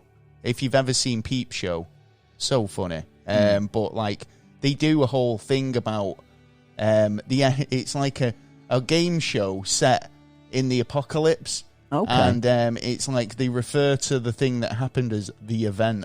Yeah. Oh, right. And it's like, so, post-event, it's like they don't know what anything is anymore, because it's all like, post-event. Well, it's not over, so it could be still the event, you know what I mean? So, 5 years' time we talk about it. Found this story. So, mate, to get away with murder, a California wildfire was set on purpose to cover up a woman's murder, authorities say. So not only has this person, done this murder, but they've put fucking so many other people in danger. So a 2020 wildfire that killed 2 people in Northern California eventually became one of the largest fires in the state's history. Yeah, I remember it. Was apparently intentionally set to cover up a woman's murder. And they knew around that time that there was a load of fires being set on purpose as well. Yeah. So this answers to the questions. So Douglas Meyer, 82, and Leon James Bone, 64, died in the fire. But obviously, these were 2 people that died as a result of this arson. Yeah. I think obviously it's like it's been a big case. They've looked into it for the last 8 months, the investigation, and they believe that it was purposely set. So this guy's fucking toast. Fucked. He's toast, mate. That's at least 4 murders. Poor choice of words. Sorry, but it's one of them, isn't it? It's like. But what I mean, this is what the did they expect? Well, no, I mean, this is one of those things, isn't it? It's like cause and effect. It's like you do something, you try and cover it up. And as a result, you try and cover it up. You make things worse. Yeah. You can't cover that up. And so, instead of going to prison for a murder, he's going to prison for 3 murders plus a shit ton of damage. Yeah. Yeah. Yeah. Right. And a fucking historical... And the probably cost of... he's pretty much burned down the town. Do you know what I mean? So, without a doubt. And it's... this... I'll just say, what a tit. But he could have... it depends. You know what I mean? It depends on... We haven't got all the clarification of the information. I've got 2 stories that are pretty linked here, so if you've got anything you want to talk about now, get it off your chest, son. Wood burners. Wood burners? Yeah, if you've got a wood burner or a coal Is this burner, in the UK? In the UK? Yeah, but it will be ending up worldwide. Really? Yeah. Because there's a lot of people out there with wood burners. Yeah, well, in this country, we've got 8% of us that have got they won't let you have a wood burner. No. Basically, they're going to be clamping down on the people who sell it. So you might have to look for something else instead. To burn or what? Yeah, to burn. Is it what are they clamping down on? Because I remember you telling me this, and you were saying that they were clamping down on the types of wood that you can burn. Yeah, like wet wood. Yeah, well, you shouldn't be burning wet wood anyway. Yeah, but there are companies out there that sell wet wood. Well, they should know better. And I thought coal went out with a fucking... coal, yeah, you shouldn't be burning coal because it's like... I'd rather use wood, to be honest. I mean, coal... Well, the thing is, though, barbecues, right? I mean, why is it that we're all allowed barbecues in the summer? Yeah. Which are coal-based, but we're not allowed to burn coal-burning fires out of a flume, right? And obviously, barbecue coal shit's just going straight up, so you don't really see the smoke. That's true. But... Are you going to... you could argue it.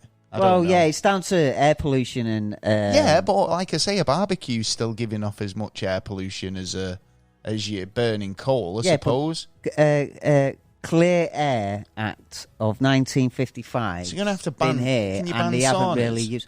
Hey, saunas? Is that just steam, isn't it? Yeah. Yeah, that's just steam, man. Fair enough. Pissing on a hot fire, bang. Psst. Yeah. Right. Wouldn't want it on. Come on. Yeah. That's what I've got to say on that. So that's all he's got to say on that.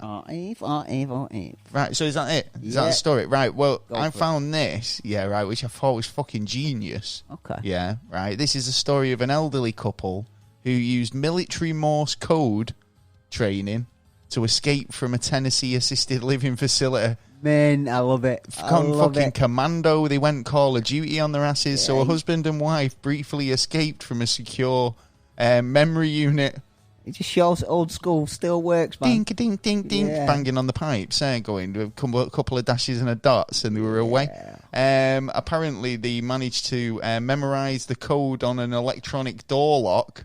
Oh, man. And bear in mind, this is it's basically a memory unit. Oh, yeah. sick. So obviously they've gone in must be in there for they think they're a bit potty and they don't know what they're doing. And they've just gone, I'm breaking out of it. Well, we've memorised the code on the electronic door lock.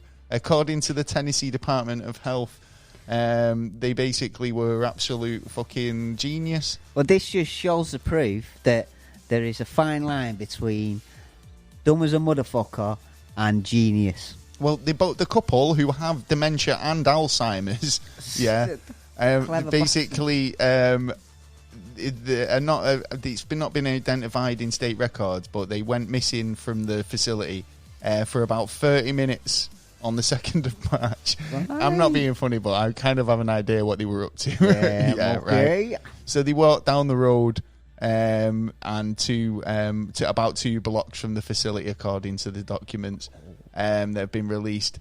I just think the absolute fucking legends. Yeah. Do you know what I mean? Now the guards have got to be vigilant. They've got. Do you know what? They've probably broke out, had a bit of nookie, and thought, I'll go back. Yeah. We'll do it again. I just one went day. out. We can. So they can't go out for a nice little walk together. Yeah. You know what I So mean? that's it. I think, obviously, there's a difference between an assisted facility or assisted living facility and a prison. Yeah. Yeah, right? Yeah. Now, we've all seen stories of these sort of places where the elderly aren't being taken care of as well. I mean, I always think of that Happy Gilmore. Do you know where it's we'll take care of your special lady, don't you worry. And then it's like, as soon as he's gone, it's like, lock the door. Why don't you get a glass of shut the hell up? Yeah, like, that's she wants a glass of warm milk. Yeah. He's like, no, make me some stuff in arts and craft time. Okay, then. So, I mean, I'm not saying that they're all like that. No. Or but even a majority few. of them, or even a percentage of them. But I would just say that sort of stuff has been kind of like, happen. Yeah, we don't, like we say on the show all the time, there's got to be truth in there somewhere. Yeah. Yeah. So there's truth in the proof in the past. There's proof and truth in the pudding. Yeah. So, from a couple who wanted to break out of a assisted facility. Did a great job. Yeah. This is a story about a teenager who accidentally moved into a retirement village after skipping a flat viewing. Well, he swapped keys. He wouldn't go sight unseen. You never go sight unseen. No. Do you know what I mean? You could have bought yourself a right shithole. Exactly. Well, a teenager claims to have accidentally moved into the retirement village after signing a tenancy agreement without actually viewing the property. What? Madison, what is co-out, who was 19, was left puzzled when all of her neighbours appeared to be over 65.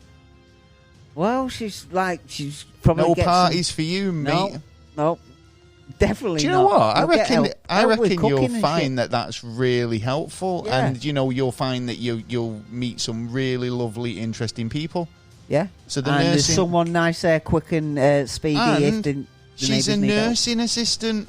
Oh, that is perfect. So you know what I mean. She's work moved from home. She's moved there from Oklahoma. She didn't actually have a place to live until she kind of like moved to this area. Yeah. But then basically it was kind of a bit of embarrassing when she stood out next to all her senior citizen neighbours.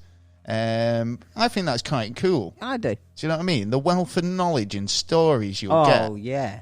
More young people should go for a bit of fucking croquet or whatever old people do. There's a lot of old people out there who've got no company as well, you know what I mean? They've got stories to tell, man. Oh, yeah. You can, and it's not embarrassing. Exactly. Get over yourself. Yeah.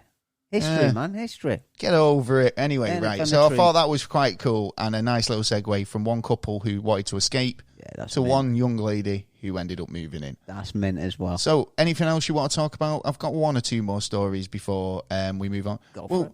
I found this. Do you know, like in the UK, they're going on about COVID vaccination cards and passports or whatever. Oh, yeah. Now, obviously, you can get a card once you've been vaccinated. Yeah, you can. A story on Vice. The headline is, I bought a fake COVID-19 vaccine card off Esther. Mint. Yeah, I might have to do that. It's like I need to go to the cinema and I've not been vaccinated. Yeah. Do you know what I mean? You can just bust out your fake ID. I might have to, get some details. Look at that! It looks legit. It does. But I said this, didn't I? So it basically says I've received my first dose of the Moderna vaccine in on the date of whatever. But obviously the information that's been printed is fake. But they bought it from a seller using from an online retailer. Fair enough. Fair enough. I think a few people are going to end up doing that if they bring in. Oh, they'll make them all like fucking passports with a chip in it that's unique to you at some point. Yeah. I mean, hopefully they don't do that sort of stuff. Yeah, I won't be getting one. Well, before we move on to NASA news, I've got two stories here, right? Which one do you want? Yeah, right. I'll read you the headlines. You can decide, right? And then I'll go down and then we'll fuck one off. Yeah. Right. Okay. So the headlines I've got here: a McDonald's robber demands chicken nuggets, even though he had to accept breakfast food because it was still too early. Ooh. Or man returns to his $6 million home to find someone who had borrowed it to get married. Yeah, that one. You wanted that one? Yeah, that one. No worries. Right. So, you heard the headline. You did. Cheeky bastards. So, do you know what? It reminds me of that. Have you seen Beverly Hills Cop 3? Yeah. When he goes like that. Oh, yeah, have you seen my crib? Or whatever. And he's like... It's my uncle's house. It's my uncle's house. Yeah, but then like he moves. He's been having building work done so he's moved in while the work's being done. He's convinced them. Well, these guys, they returned home to find that the gaff's been used for a wedding. Family and friends were invited to what are they called? Chantel and Courtney Wilson's wedding. Oh, I bet it was a nice one. Oh, well, yeah. The property was really nice. Luxurious accommodation, no expense spared. Oh, yeah. Guests were invited to spend the weekend at their $5.7 million or $4 million pound estate on 7.2 acres. So it was a nice little sleepover then. Yeah, it was on a lovely Southwest ranch in Florida. Oh, man. So they even renamed it the Wilson Estate, after classic. themselves on the invitation. Classic. But there was only one little snag. It wasn't their house. Oh, naughty, like naughty. I say, they fucking just went in. Hey, I think you're smart, though. They basically held the whole wedding there, cheap as chips, and got the $1 million lifestyle. But wouldn't you just be a bit pissed off if you were obviously come home and somebody had used your house? I'll tell you what, if I was that rich... It's a lovely house. Yeah, it's a beautiful house. If I was that rich to have that property and I've gone off to some other property of mine or whatever, and someone's come in, had a wedding, had a nice little weekend, and tidied up after him and didn't destroy anything, won't bother me one bit. Seriously. I'd feel a bit violated, to be honest, because, I mean, it's your home, isn't it? I mean, somebody but comes if I had homes, I would only have a main home. Well, two police officers were sent around to the scene and told Mr. Wilson to leave and never come back. No charges were brought against them. That's a surprise. And when they were approached by reporters, they said they didn't really want to talk about it. Fair enough. So there's just a couple of chances taking the piss, really, weren't it? And obviously, but I like the style. Like I say, well, yeah, you got to admire the style. But like I say, they're very lucky that there was no charges brought onto him. So they must have tidied up. Well, they must have kept the place nice, and like you were saying there. I mean, like if he's as chilled out and laid back as you, then then no I problem. wouldn't have a problem with it. There you go. You know what I mean? As long as you don't keep doing it. Open invitation there.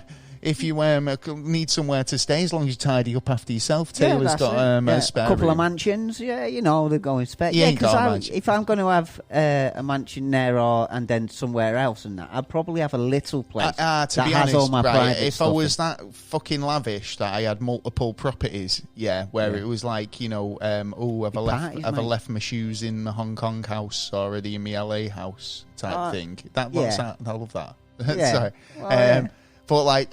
That's off something, I can't remember. But like, if I was that lavish, then, I'd be like, right, I'm going to be out of town for a bit. Yeah, I've got this house in LA. Do one of my friends want to go and use the property? Yeah. Because, I'd rather have a friend who knows me and is going to look after my place. Yeah. Yeah, they get a nice little holiday out of it. But then everyone's a winner. But then you got to switch it. See, I'm a good friend. Yeah, I'm a good friend. That's what can I say. But you got to think about it on the other case as well. These two might not have had loads of money. They've had so much issues, and it was just on an off chance that brother-in-law went, "I've got a nice little property here. Come and have a go." It might not necessarily been them because they don't want to talk about it. Yeah, well, maybe. You know what I mean? And like, it's a bit of charity kind of thing. You know what I mean? It's cheeky. It is cheeky. I like the cheek of it, but like, don't do it unless If you unless you can get away with it, or ask permission is the best form of best line of action there. Yeah. Right. Well, it's been like I say, space race is on. Oh yes, is it? It's on, and it's full throttle at the moment. NASA's been very busy. Not only NASA, but SpaceX and China. Oh yeah, China, right? They're trying to get a bit of dominating. They're always a bit like that. They're always trying to dominate. Yeah, stop trying to dominate China. They got a big plan, haven't they? Well, they want to put up a Chinese, basically space station. Yeah. At the moment, they've just sent up their first bit. I wonder what happened to the moon. They wanted to bring up a moon, didn't they? I'm thinking, right, this is what they're aiming at. When I first heard that they were putting something up, I was like, is this the first bit of the moon base that they were talking about? Because I know they've just sent a rover up. Yeah. Yeah.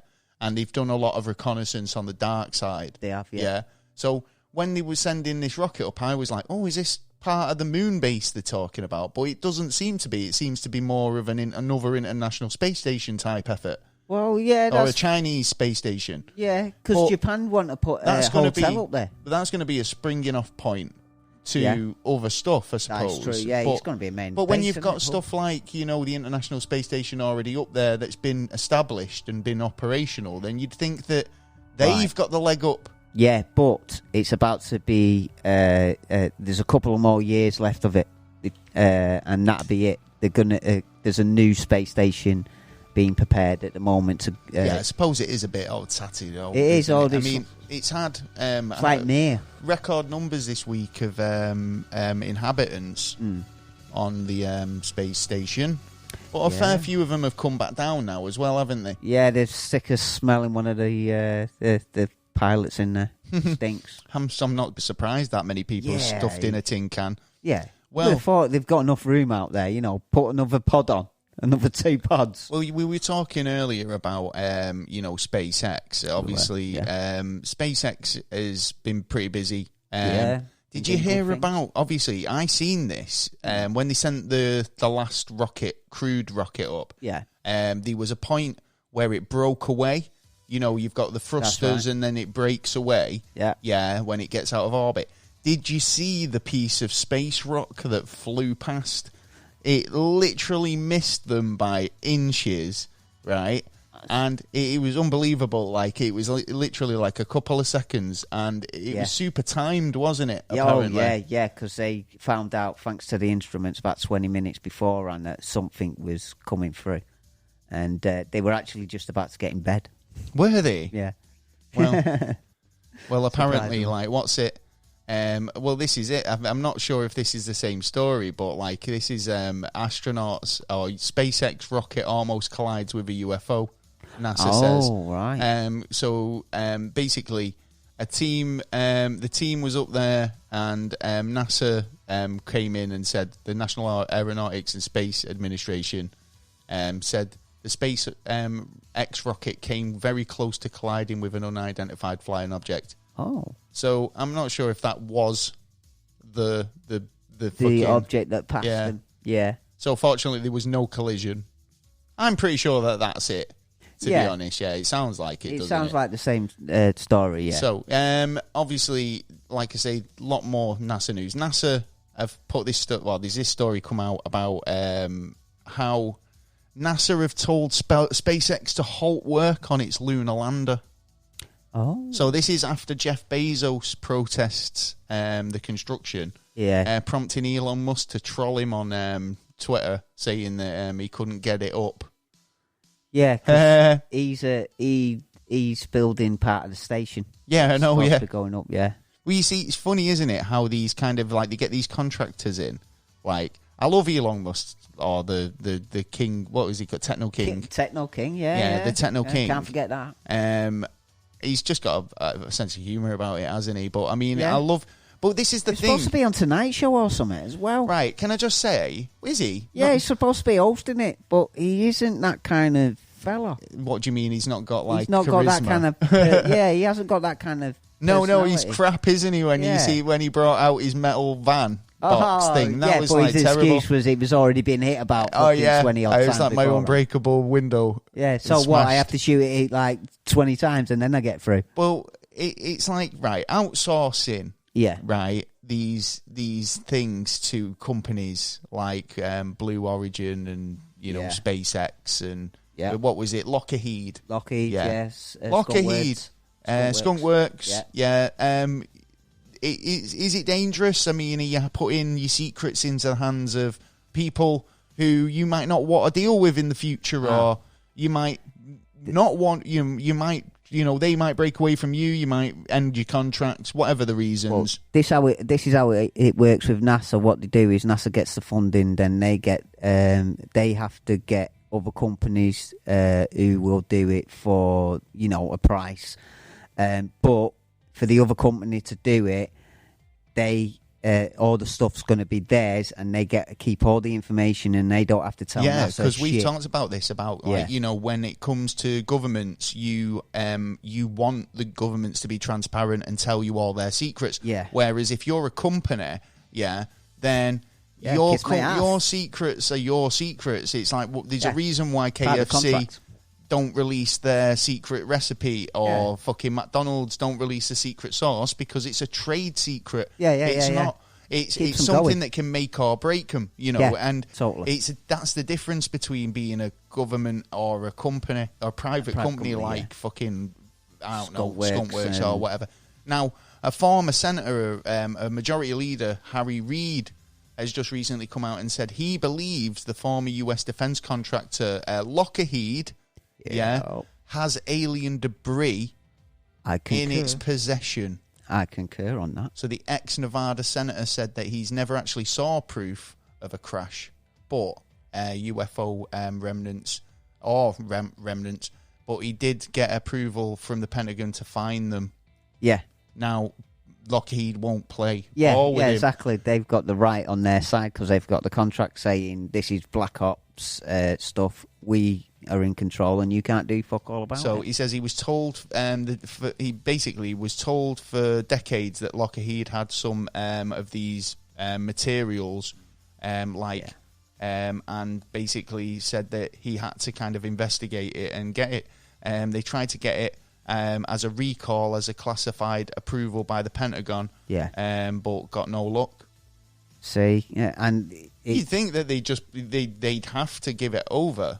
Well, really, Bill Rich said that they've got the technology for at least 400 years now, and it was like on his deathbed, and it was like, hold on, people were questioning around that, and they've been looking into it for God knows how long, and there is technology that you can see from it. I mean, like the U-2 spy plane to the Blackbird to the stealth bomber and the stealth fighters, they all come from there, and they've all got them special kind of technologies that no other real air vehicle has. Now, so this is interesting. Now, I know that you believe, obviously, there are technologies that we're not really advanced as consumers. Yeah. We get drip fed this stuff, but I mean, military technology. I was watching something about invisibility cloaks and invisibility, materials that exist now. Do you know what I mean? And it's all military application. Yeah. Going back to this story, Reid, the senator, apparently reached out to a couple more senators, and Alaskan Senator Ted Stevens and Hawaiian Senator Daniel, Igue, after hearing such alien debates within the government, cabinet. Yeah. Stevens apparently believed he saw a UFO whilst piloting an aircraft during WW2. Okay. So obviously they've got a bit of an interest. Yeah, Foo Fighter it would have been then. Would have been the Foo Fighters. Yeah, it would have been that Dave Grohl. There is, I must admit, there is a lot of talk in centres, but I don't know. This is the problem with it. Is it just talk? Well, it's going to shut up, it? Or is it actually going to come? Finally, they're going to announce it. Well, they've got to, haven't they? Because it will come to the point where all the people who were hushing it up were died, basically, and the next generation who have actually got an interest in getting this information out, or maybe want to kind of declassify it. Yeah, but then there's going to be a massive backlash after it as well. You'd hope. Yeah. Well, of course there is. But I mean, with anything, they might find that it's like a backlash. Yeah, there's a backlash, but it's like... So why would you bring it out for the backlash? Well, we talked about this tonight with the Giants, right? It's like history's history, and what happened, yeah. And if there does happen to be aliens or giants or any other but the weird shit we talk about, right? Ghosts and fucking paranormal and anything else, then wicked, We should embrace it as part of our history and part of our heritage and where we came from and where we're going. But suppressing it and then kind of going, we don't want to cause waves, and we don't want to make friction, and we don't want to piss off the religious types, and we don't want to, we don't want to anger, cause panic. Then, what do you expect's going to happen if you just keep lying to people? Yeah, totally. Right. And it's the length of time and the way they've done once it. There's going to be a lot of people who ain't it's going like to be ripping the happy Band-Aid off. You get a realization. You realise that some things weren't as you thought they were, and you move on. Yeah, but don't forget as well, there are going to be a lot of people out there who are going to be scared. You know what I mean? Yeah. They've not even looked into this kind of stuff, and then all of a sudden... There's an alien on my porch. Yeah, exactly. I don't think they're going to come down because we're too warmongering that there's no point. You know what I mean? Because we see one, we're going to shoot it the fuck you off. see, this is it. You see, because I heard that there was an alien who did come down and he found a cheese slice on his hood. And he was thought, I ain't coming back here. I'm going to get kidnapped. Yeah, so he decided to not bother. He says, he's bad reports. Yeah, well, just give us the technology, so we can have a nice cheese. Yeah, but NASA, love a bit of cheese. Well, cheese NASA apparently. Do you know the Parker Solar Probe? Yes. Such a great little piece of kit. That is. Yeah. It's gone faster than any other spacecraft ever. Mint. Ever. That's what we need. Fast, man. We need faster probes. So, and every year upon year it get faster. Fastest spacecraft ever built. Nearly touched the sun, man. We had the longest one bragger, the other week. You bragging. Fastest this week. Yep. It's breaking records. Yeah, I mean, wait until we start actually landing on the moon and I know, stuff like that. Imagine. It was we're really good at reconnaissance. Yeah. So, well, the fastest ever built nearly touched the sun. The NASA Parker Solar Probe, which launched in 2018, has set 2 world records at once for the closest spacecraft to approach the sun at high speed and highest speed reached. 53 million miles on the away. 29th of April, the probe made the closest pass to the sun ever. Good, and survived. Took it like a champ. Took it like a good champ. It's lucky, actually, because in a next door solar system, there's actually been a massive flood of radiation. Really? From the sun. Yeah, it's thrown out a mass amount. We haven't seen one like this ever. A corona mass ejection. It is absolutely massive, and it's actually. I think it's going to end up like destroying most of the planets within that sector. Seriously, yeah. Not it's not ours, but it's our next door neighbour. Yeah, but that goes to show you that stuff can happen. Really, and it shows as well that could actually pass through to us in years to come. That's what I mean. Yeah. Like we could end up having an incident like that because I mean, obviously there's even talk about if a corona mass ejection was to happen, that it could just be like the effects of an EMP. Yeah, and it might not destroy the planet, but it could knock us back in terms of technological advancement for a long time. Oh, do you know what I mean? Yeah, massively. We'd all be back there fucking pumping wells and our magnetic shield at the minute is not like being normal. There's a lot of give way with it at the moment, so we hope it doesn't happen at any time now. There you go, some exciting stuff. Yeah. One last story. Have you got any more NASA news before we go? Because I've got one more story. Will you crack on, mate? I'll finish up with this little story. All right. I'll start with this one because it's pretty big, to be honest. Oh, right. Right, NASA is now doing a threat level event from Monday that a test of if a meteorite. They've done this before, haven't they? Like FEMA did, but the thing with the FEMA one was this kind of stuff has happened in the last 3 years. Right, FEMA did it. They failed. You remember the helicopters going in? Yeah. Do you remember all the observatories as well that were shut down? The sun. Yeah, but the sun-spotted observatory was shut down because some guy went in there with a gun, apparently. Supposedly, but the 6 big ones at the same time as well. The 6 biggest in the country. So do you think that there is an actual asteroid coming? Because, I mean, we've talked about this again as well, right? Yeah. Where there's a big rush to get into space. Yeah, we've got a deadline of certain time frame.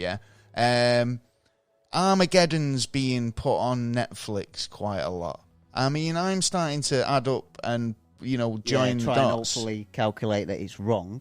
Don't forget the food storage that we had to do within the last 3 years. Where they said, make the sure you've got pandemic 7. keeping people in their houses. Now, I had a bit of a theory about this, right? Because it wasn't. When was the last Bilderberg meeting? It happens every year. So the last one was actually last year. Yeah, right. Okay, no worries. Around about August. Were they allowed to meet, or would it have been a Skype? Of course they would have. Yeah, they would. I don't know. No, because they wouldn't have. Would you Skype if you know what I mean? The chances of getting hacked and that this day and age. I mean, the kid could just go in and go, "Oh, what's this?" Yeah, true. And record it and then put it on YouTube. Sorry. Go on. But the FEMA one, when they did that, it absolutely failed. Everything that they tried to do was failed. And on this one, they're starting it Monday for a week test and then preparing for it for October, for an October hit. So if they find it on Monday, right, on scanners and that, what they're going to do through that operation. Yeah, I know, but I mean, it's not always that easy, is it? I mean, it's like, what, we're giving ourselves like a 5-month window or whatever, or like a fucking whatever. It's like, you can't do that. I mean, it's like, what happens if it's... I mean, I suppose that they're trying to say that we've got scanners that can give us a 5-month head start. Yeah. Yeah, like what happened a couple of months ago when they had, what was it? They only had about 6 hours notification. Well, that's what I'm saying. It's like, in that case, he only had 6 hours. Yeah. So what makes them think that if there was like a world-killing asteroid heading towards us, because this 5-month window would be sufficient in terms of putting the plans in action? Well, yeah, totally. I mean, there's more and more talking about securing our skies. So they're getting more and more serious about it because it is a possibility. This is the thing. But an extra stuff item that come in was Glasgow University have stated that they now have the technique to actually target the asteroid to any place in the world. How do you mean, like, target it? Like, they're thinking of it of, we're talking about going up and getting a meteorite and bringing it to Earth. Yeah. Well, they can actually get a meteorite and target anywhere on Earth for that meteorite to hit. So you could actually weaponize that. I don't know. They haven't gone into it, but they could actually use that as weaponized targeting, let's say, target America. That sounds a bit kind of implausible, because, I mean, what would you need? So, firstly, you'd need to be able to deflect a meteorite grab it, basically, out of orbit, yeah, right? And then reposition it to a point where you want it to hit, yeah. Right? So and then try and slow it down. So if you had that technology, a meteorite coming towards the planet wouldn't even be an issue, because you could just go, deflect. Yeah. Right? Totally. So why would you need to go through all this fucking, like, extra, like, what would we do if an asteroid hit training? You wouldn't need to, because we just use that technology and go, just fire it out the way. Can you just deflect that meteorite, please? Well, NASA and that might not be the ones who I'm sure. I'm sure NASA will have to... Oh, yeah, they might find out in a couple of months' time and go, you know what? I'm sure they know. But if it is true, then that makes it headphone issues tonight. Massively dangerous, because you could target a different country. Like, China could go, right, I've got the technology, I'm going to target America, I'm going to target the UK, I'm going to target the Pacific, so it actually gets everywhere. But that's the point as well, being, because it's like something like that. Would it be seen as a natural disaster? It would be weaponized. Yeah, we know, but it's like, how can you differentiate you got hit by a meteorite? It was like, we didn't send it. It's like, that's true. Well, can you prove it? It's like, just came from space. Yeah. But that was the whole point of, Star Wars, when, in the, not the movie, but the project back in the day, right, in the 80s. Still used today. Because, like, as well, like, there was a lot of tension with people putting satellites up. Yeah. When we first started kind of getting into space, and I looked into the weapons that they designed. So it was interesting to see that people were like, we don't want satellites up because now you can see what we're doing. Yeah. And we've discussed about how kind of like a lot of countries maybe moved these facilities like Area 51 and shit like that underground, because you can't see on Google Earth or any other, like radars or satellites, because it's a bit more, you're keeping your national security and your secret rather than fucking... on display. You know what the funniest thing is about the Star Wars project? Go on.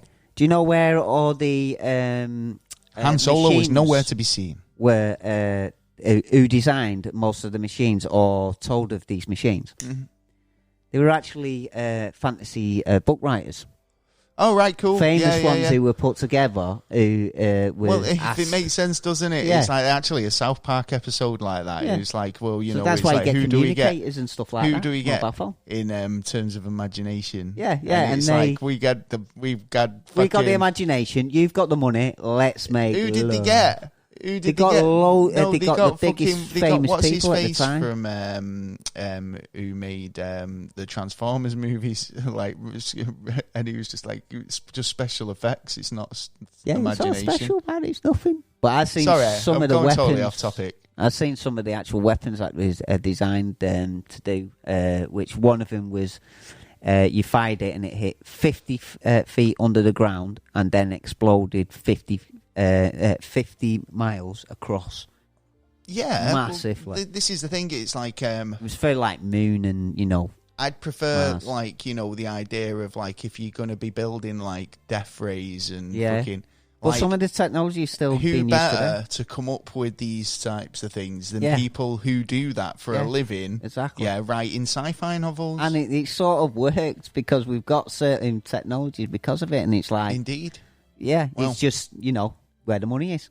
So, anything else you want to discuss? Nah, we can go. Well, I just got this one last story, really. It's the little NASA helicopter. Oh, yes. Been making headlines. A little bit of history again. The little helicopter that could. Oh, and it did. It does, and it will How many again. times? 4 times? 4 times now, yeah. But, I mean, I was thinking about this. I was watching the 3rd flight, yeah. Okay. Now, it's had its 4th. Right. But, like... What, they're doing more than going up and down now? Yeah, but they're going... The first... the 3rd flight was a flight where it kind of went 50 feet and then returned back to its takeoff point. Yeah, because when it 15 feet, the first one, the second one, sorry. Yeah, I think so. 15 kilometers per hour. No, sorry, it goes top speed. I think 13 kilometers per hour. It flew on its 4th flight. Yeah, 266 meters. Oh, right, man. And it reached its top speed of 13 kilometers per hour. Good. That's more than twice as far as the first flight. That is, that's well, it's good. way more than, because I think it was about 50 feet. The last one went. So, it's pretty cool. With it. I think, obviously, like, if you're not a kid with a drone, are you, with this? It's like, they're quite happy to just, take it slow, throw it up once, make sure everything's cool and working. I kind of think they miss kind of an opportunity there. How do you well. mean? I mean, like I've said it before. I mean, there are a lot of people out there who could sit there and actually sit and move a drone and fly around. Now, if they could get a package of drones, like what I've said it before about in the sky. Out in the space, you could, because we don't know what's exactly. Well, this is everywhere. they say this could change the future of robotics and even crewed missions because you don't need to go. Do you know what I mean? Yeah, we can a drone and we can all go in there and have a look. It's like I don't go back to movie references, but like do you know in the Guardians of the Galaxy? Yeah. Guardians of the Galaxy 2. Yeah. Yeah. So at the very beginning they've been hired to kind of get these batteries or protect the batteries. Yeah. Yeah. Right? I always wondered why they didn't, because later on in the film they've got like this fleet of drones. Like, where they don't have to put any of their own people in danger. No. Yeah. And they can, take on whatever threat. So why didn't they just send them in the first place rather than hire the Guardians of the Galaxy to save them or protect the shit? Because they needed probably someone. But that is the future of, if you like warfare, if you're going to go, if you're interested in warfare, and that's a way of, but again, it's pointless. It's like, I just think sending your right, so you've got Russian robots, American robots, English robots, they're all in a war together, whatever, and one robot's killing your other robot. Yeah. Well, what's the point? Well, saves lives. I know it saves lives, but don't you just think, looking at that, it's a pointless act? It's like, it's just the most ridiculous thing to look at. But the point being is, like you say, it saves lives. Yeah. But if you look at those robots as people, it's exactly the same. Sending human people in to fight a stupid war. I agree on that, but they're already training us with the Xbox and the PlayStation and all that. The fact is that these the kit in like most of these sort of things are Xbox pads, PlayStation pads, that sort of thing. There's a smaller amount of people to do certain operations, and there's going to be more instruments of robotics that are going to be doing more of it. I mean, it's sort of kind of a thing like the Cold War's on again, and it's to do with attacking industries and stuff like that. Attacking. I think in terms of like wars, they're not fought on the battlefield anymore. They're fought in cyberspace. No. It's all espionage. It's all trying to undermine and try and like China, right? At the moment, I mean, there's tensions there because they've got like issues with them. Obviously, they were rolling in trying to steal intellectual properties from the US, right? They're not really asked about kind of borders, right? They've got plans of world domination, I think. And this is not the people, it's the government. No, I know. I mean, the Huawei thing in terms of like what happened in the UK was a bit dodgy. I mean, like, you're putting an infrastructure into a country, so in other words, to manipulate it and steal secrets and steal information. So it's the other effects that are going to... Because me and my brother was talking about it the other day, and we were saying like, right, well, then what are they going to do if we do kick off with China and there's a war with China? We're not going to do what happened in America when World War II, when they basically locked all the Japanese up. Oh, no, we couldn't do stuff like that. Yeah, we couldn't do that kind of thing, but what human could rights. they do? Yeah, we was discussing on what would be the options of... Oh, that's too much to talk about. That's at this stage in the episode, we can't really be going down them roads. There was no real option there, to be honest. Well, this is the thing, isn't it? Because I was talking about like all the insight of like, what happened with like shouting about the China flu and how the impact on that on Chinese Americans and China, Chinese people who were born in the West, right? Like born in England, born in fucking America, Canada, all these places. Yeah. And especially in America, when you've got a president who's making that connection, and all of a sudden, I mean, obviously race is a big thing at the moment. Yeah. Well, no, it is a big thing anyway, right? But obviously, it's very highlighted. Yeah. Now, there is a big racial problem with people's attitudes towards, like Chinese and Korean and Japanese people at the moment. Because they've got a look that makes people associate, and it's not nice. It shouldn't be. Yeah, and I was only just saying... And like I say, when you say about if you go to a war with a country and you've got citizens who are English or are American and identify as, but they have... a dissent from the country you're supposed to go to war with, then you can't turn around to them people and say you've got to leave the country because this is their home. Yeah, do you know what I mean? Totally. So it will be a massive. So and like I think in terms of like World War II, when people who actually lived in the UK or lived in countries that we were drafting, there was a lot of ethnic people who were in our army.